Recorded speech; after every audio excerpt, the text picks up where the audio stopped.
Dito akala ko talo na talaga kami dahil tingnan nyo naman ang score namin. Yo! Kukunin ko lang sana tong kagang dito pero biglang lumabas yung payat na babae pero malaki ang kamay.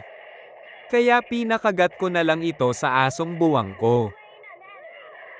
Dito naman maayos naman ang panahon pero may bagyong biglang dumating, nandito pala itong si Boy Hangin kaso nahuli siya ni Boy Ikot at napalad pad ulong sakin, at ang sirok naman na asong buwang ko kinagat agad.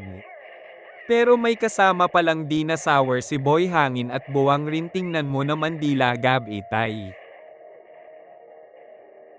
Dito naman may nakita akong nag-aaway, titingin lang sana ako kaso ang buwang kong aso kinagat agad si Boy Dila. Kaya binato ko na rin si Boy Hangin, ayun tamba. Ambat kinsa tong isa nato, sinali ko na rin dahil naawa kasi ako. Aba swerte naman ng Boy Maso nato, kaso madami ng rabas ang natanggap niya at napunta na sa ulo.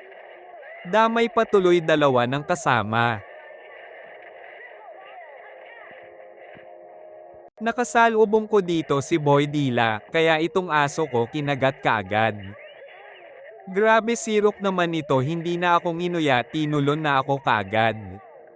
Buti na lang talaga malakas kumagat itong buwang kong aso, panalo pa kami, grabe kalaban namin ang lalakas, shoutout sa inyo Lodi.